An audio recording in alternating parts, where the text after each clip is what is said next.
Il faut aller près de Saint-Étienne pour découvrir le plus grand site Le Corbusier en Europe. Il se trouve dans le quartier de Firminy-Vert, que l'on découvre aujourd'hui dans le 17e épisode du nouveau programme.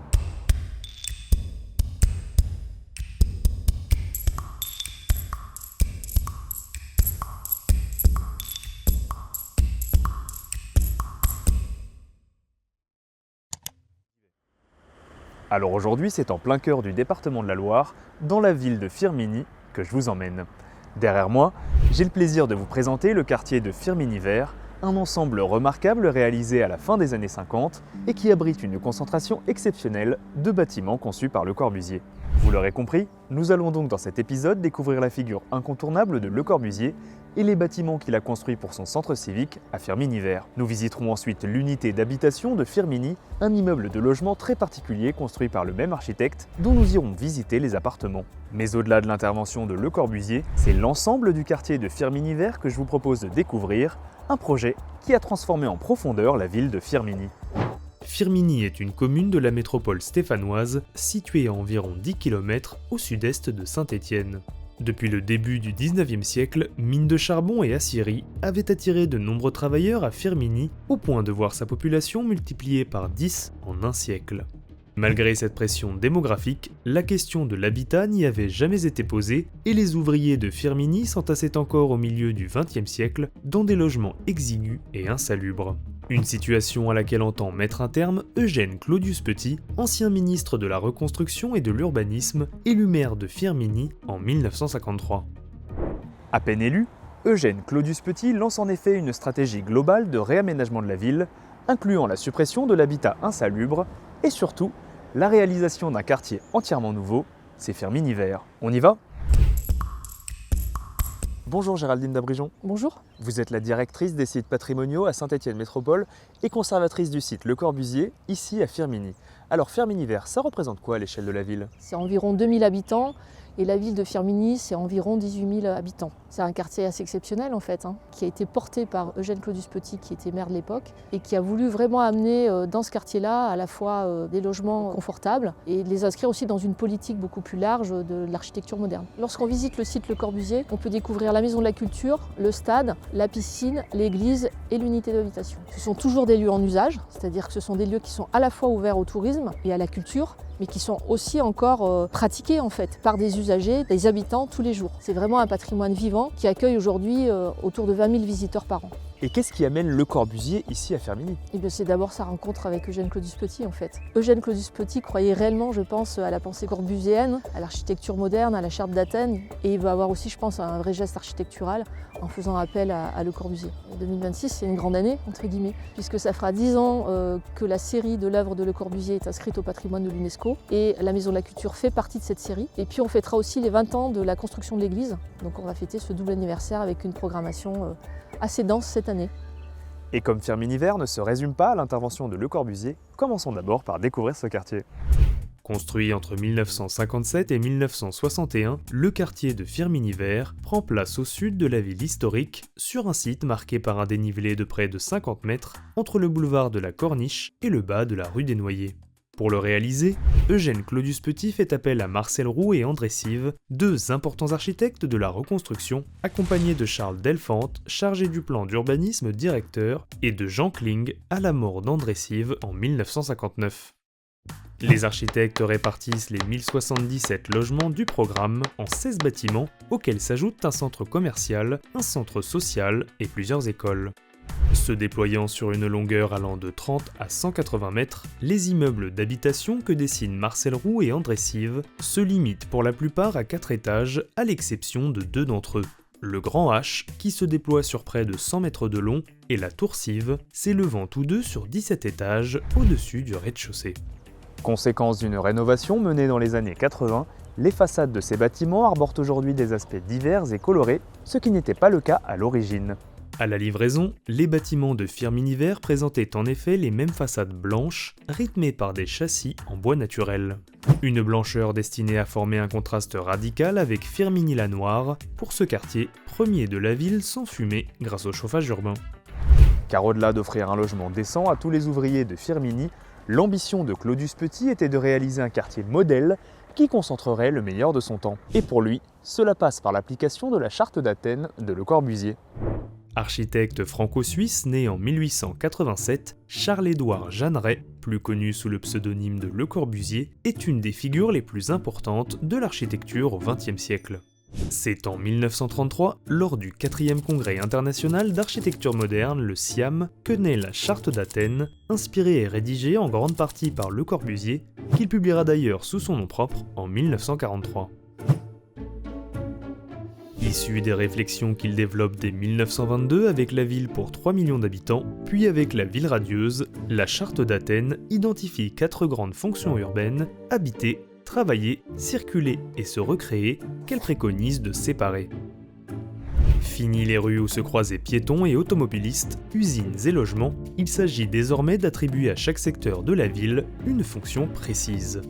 Plutôt que d'aligner les immeubles sur les rues pour former de traditionnels îlots fermés, la Charte d'Athènes préconise d'en augmenter la hauteur de manière à libérer le sol et maximiser la surface d'espaces verts, c'est le concept de ville verte.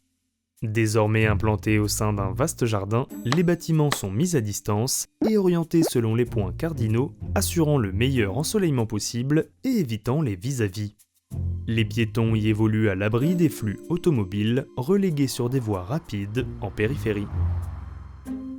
Ces principes vont donc guider l'équipe menée par Marcel Roux et André Sive, qui vont parvenir à en appliquer l'essentiel à Firminy Vert.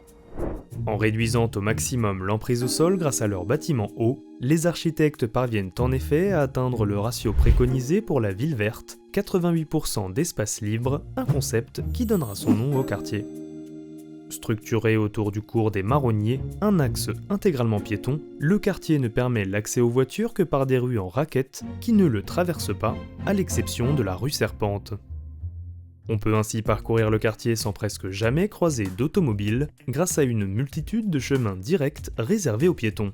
Avec ses terrains de sport en pied d'immeuble et ses séchoirs à linge collectifs par exemple, ce quartier proposait pour finir un niveau d'équipement jusque-là inconnu à Firminy, intégrant même l'une des premières laveries automatiques de France, située dans la Tour Sive et inaugurée en présence de Le Corbusier. Dès l'année de son élection, en 1953, Eugène Claudius Petit échange déjà avec Le Corbusier pour le faire intervenir à Firminy. Il lui fait même découvrir le site le 21 juin 1954, lors d'une visite qui reste discrète, car il sait bien que l'architecte et ses projets polémiques ne font pas l'unanimité. Le nouveau maire va donc attendre que Firminy Vert soit déjà lancé pour lui proposer de magnifier cet ensemble avec un centre culturel et sportif. Missionné en septembre 1955 pour ne réaliser d'abord qu'un stade et une maison des jeunes, Le Corbusier finira par y implanter un véritable centre de recréation du corps et de l'esprit, une des 4 fonctions urbaines définies par la Charte d'Athènes. Prenant place au bas du quartier de Firminy Vert, à l'articulation avec le centre historique, cet ensemble se déploie sur un terrain en forme d'ovale, entouré par une voie périphérique qui en matérialise le contour. S'y trouvent 3 réalisations de l'architecte, le stade Le Corbusier, la maison de la culture et l'église Saint-Pierre, ainsi qu'une piscine dont il avait défini l'emplacement, mais qui sera conçue par André Wojanski, l'un de ses plus proches collaborateurs. Pour commencer, Le Corbusier décide d'insérer le stade dans le creux d'une ancienne carrière, le plaçant ainsi une dizaine de mètres en contrebas de la rue. Sur son flanc ouest, épousant les courbes du site, l'architecte installe ensuite un bâtiment gradin de près de 4000 places, abrité par un auvent en porte-à-faux d'une portée de plus de 15 mètres, soit l'équivalent d'un immeuble de 4 étages. Mais Le Corbusier ne verra jamais ce stade sortir de terre, puisqu'il décède le 27 août 1965, un an avant le début du chantier. Il ne verra d'ailleurs de tout le site que le gros œuvre de la Maison de la Culture, lors de sa dernière visite, le 21 mai de la même année. Dernier des bâtiments construits et dessiné juste avant sa mort, l'église Saint-Pierre de Firminy est donc la dernière œuvre de Le Corbusier. Démarrée en 1973, sa construction connaîtra de nombreuses difficultés et sera même stoppée 5 ans plus tard, alors que seul le socle en était achevé. Son chantier ne reprendra qu'en 2004 sous la direction de José Oubrerie, ancien collaborateur de Le Corbusier, pour s'achever finalement en novembre 2006.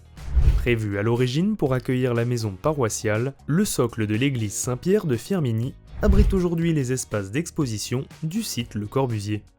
Contournant le bâtiment sur son flanc ouest, une rampe permet quant à elle d'accéder directement à la nef, surplombée d'une coupole de plus de 30 mètres de haut, percée de canons à lumière. Représentant la constellation d'Orion, des trous de verre perforent quant à eux le flanc est de la coupole, projetant dans l'église des filaments lumineux, un spectacle qui n'avait pas été prévu par l'architecte. Pensant d'abord intégrer la Maison de la Culture comme support des gradins du stade, Le Corbusier décidera finalement de l'intégrer dans un bâtiment autonome qu'il placera juste en face. S'étendant sur plus de 100 mètres de long à l'est du stade, la Maison de la Culture de Firminy prend appui sur la roche laissée à nu de l'ancienne carrière, à l'image d'un Parthénon moderne posé sur l'acropole. Répondant au gradin du stade, sa façade inclinée lui confère un dynamisme singulier, renforcé par une toiture courbe et élancée, qui fait toute l'originalité du bâtiment. Maintenue sur des câbles groupés par paires, cette toiture libère les espaces de tout point d'appui, ce qui leur offre une grande flexibilité, comme en témoigne la conversion du grand foyer en salle de spectacle. Munis de gradins suivant l'inclinaison de la façade, les intérieurs de la Maison de la Culture ont été équipés et meublés par Pierre Gariche, l'un des designers les plus reconnus de l'époque. Accessible directement depuis le hall d'entrée, le petit foyer en est l'un des meilleurs exemples où sont encore visibles la cheminée et le bar qu'il a dessiné. Et ces espaces sont éclairés par un système de baies sans huisserie conçu avec Yannis Xenakis, les pans de verre ondulatoires. Mis au point pour la première fois au couvent de la Tourette, un autre projet majeur de Le Corbusier, cette solution originale consiste à intégrer directement les pans de verre entre de fins poteaux de béton interrompus par des panneaux d'aération colorés. C'est le fractionnement en segments de proportions différentes qui crée l'ondulation dans une composition voulant donner un rythme quasi musical aux façades. En 1962, pour finir, Le Corbusier réalisera à la demande de Claudius Petit une fresque sculptée sur le pignon sud. Mais puisque le chantier avait déjà démarré, seule la partie supérieure pourra être incrustée dans le béton, le reste ayant dû être ajouté en relief sur le mur déjà coulé. Achevé par André Wojanski et Fernand Gardien après la mort de Le Corbusier, ce bâtiment, qui est sa seule réalisation de ce type en Europe, sera classé monument historique en 1984. Il est également labellisé architecture contemporaine remarquable, et pour comprendre ce que cela signifie, posons la question à une spécialiste. Bonjour Florence Delomier-Rollin. Bonjour. Alors vous êtes architecte urbaniste de l'État et conseillère pour l'architecture à la DRAC Auvergne-Rhône-Alpes. Alors d'abord, c'est quoi le label architecture contemporaine remarquable ? C'est un label qui est donné pour 100 ans à des œuvres ou des ensembles d'œuvres. Il sert à valoriser une architecture et la spécificité de notre région, c'est qu'on a pas mal, beaucoup même, d'ensembles urbains. Comme ici, où en fait c'est l'ensemble de Firminy Vert qui a été labellisé architecture contemporaine remarquable. Après, on a des monuments historiques, dont 5 qui sont rattachés au patrimoine de Le Corbusier. Et en plus, il y a le périmètre UNESCO qui a un rôle de reconnaissance absolu. Et au-delà du site Le Corbusier, qu'est-ce qui rend Firminy Vert aussi exceptionnel ? C'est qu'en fait, Firminy Vert a été construit avec une volonté d'appliquer clairement la charte d'Athènes.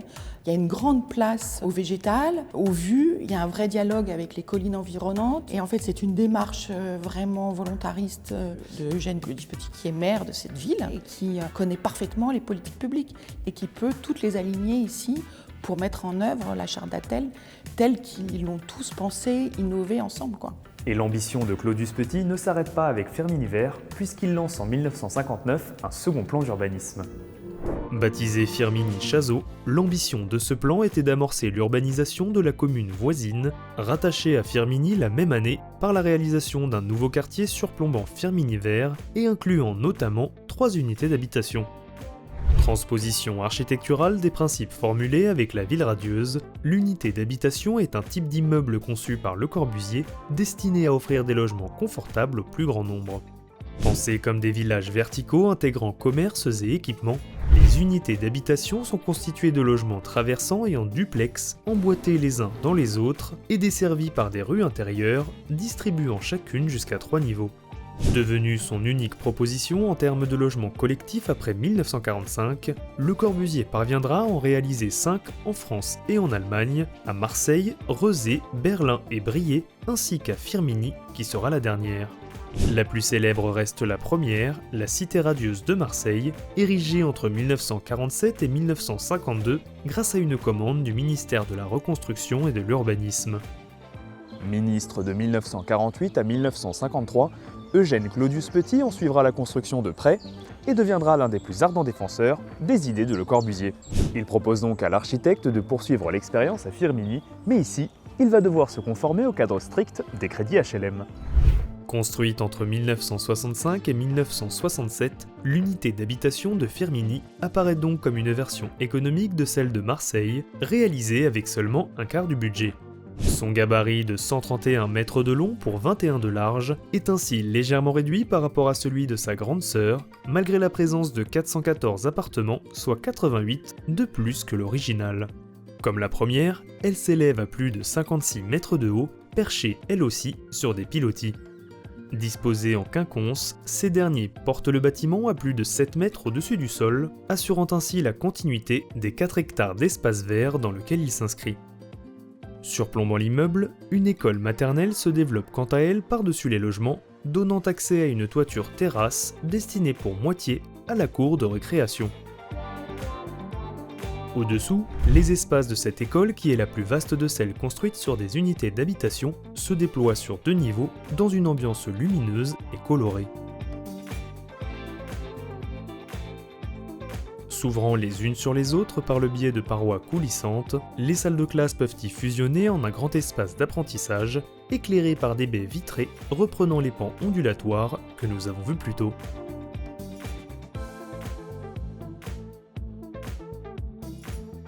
Restée en fonctionnement pendant plus de 30 ans, l'école maternelle a dû fermer en 1998 à la suite d'un changement de réglementation.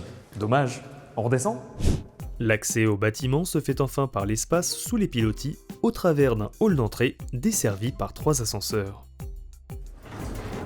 Mais attention, inutile d'essayer de chercher son étage dans l'ascenseur, car ici on habite une rue et pas un niveau.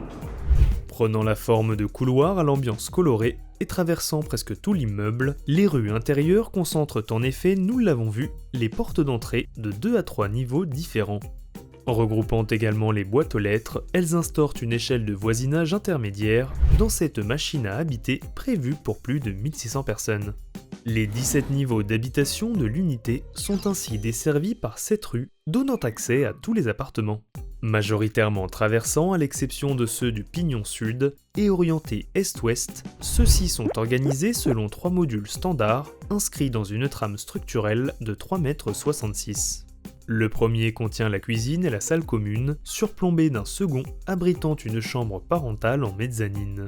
Accessible par un escalier, elle dégage sur le séjour une double hauteur ouvrant sur une loggia.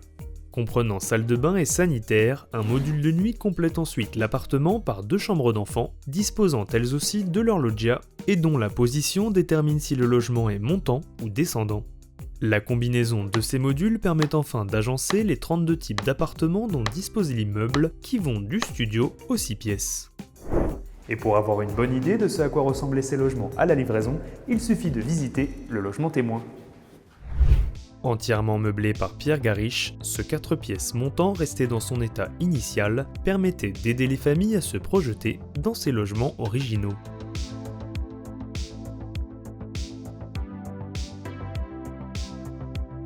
Ouverte sur le séjour, la cuisine y est séparée par un meuble passe-plat conçu comme un élément fixe et inspiré de celui dessiné par Charlotte Perriand pour l'unité de Marseille. Celui de Firminy en est une version économique, abandonnant notamment les couleurs au profit d'un formica blanc ou gris clair sur la série équipant tous les appartements. Baignant l'espace de lumière naturelle, la baie vitrée du séjour s'élève quant à elle intégralement sur les 4,50 m de la double hauteur, à l'abri de la loggia, recoupée pour sa part par un brise-soleil.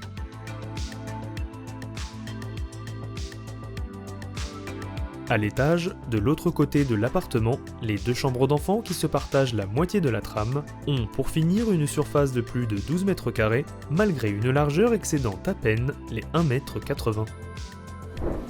Cette étroitesse est contrebalancée par des panneaux coulissants qui permettent de joindre les chambres d'enfants pour créer un grand espace de jeu. Et le fait que l'on puisse aisément toucher les plafonds n'est pas une erreur ni un hasard, mais le résultat d'une conception réglée par le modulor, un système de proportion inventé par Le Corbusier. Désireux d'adapter son architecture aux mesures du corps humain, Le Corbusier crée en effet en 1947 son propre système de proportion qu'il base sur la hauteur d'un homme d'1,83 m et 2,26 m le bras levé. C'est en combinant ces modules avec le nombre d'or qu'il crée le modulor, deux séries de mesures proportionnelles qui vont lui permettre de dimensionner tous les éléments de son architecture, y compris les hauteurs sous plafond. Un concept qu'il fera graver symboliquement sur chaque unité d'habitation, aux côtés du soleil, de l'air et de la verdure, les joies essentielles de Le Corbusier. Gravé d'un dessin représentant la course du soleil, la pierre de fondation marque pour finir l'entrée de l'immeuble, scellée par Claudius Petit et l'architecte lors de sa dernière visite de site. Décédé alors que le coulage des pilotis venait de commencer, Le Corbusier verra son œuvre achevée par André Wojanski, qui lancera même en 1969 le chantier d'une deuxième unité d'habitation. Mais il va s'arrêter brusquement car le contexte change radicalement. En 1965, après un siècle et demi d'augmentation continue, Firminy voit en effet sa population commencer à baisser, prémisse de la violente désindustrialisation qui touchera bientôt la région stéphanoise. Au terme de 3 mandats, Eugène Claudius Petit perdra ensuite les élections municipales en 1971, alors que la crise du logement est désormais réglée à Firminy. L'unité d'habitation ne sera quant à elle jamais complètement occupée, le nombre d'appartements vacants dépassant même la moitié en 1983. Envisageant sa démolition, l'office HLM décidera alors de concentrer les occupants dans la partie sud et d'abandonner la partie nord. Une déshérence dont le tournant sera marqué par le classement monument historique en 1993 des façades, du toit et de l'école maternelle. Seront alors menés des travaux de restauration sous la direction de Jean-François Grange-Chavanis, architecte en chef des monuments historiques, qui redonnera par exemple aux façades les couleurs choisies par André Wojanski et Marthe Tapan. Au début des années 2000, l'architecte Frank Schell sera ensuite missionné pour réaménager la partie nord, cédée par l'office HLM pour être mise en copropriété. Il s'agit alors d'augmenter la taille des appartements en sciant les refends pour fusionner 130 des modules d'origine en 78. Bonjour Marie. Bonjour. Alors merci de nous recevoir chez vous. Depuis combien de temps est-ce que vous vivez ici ?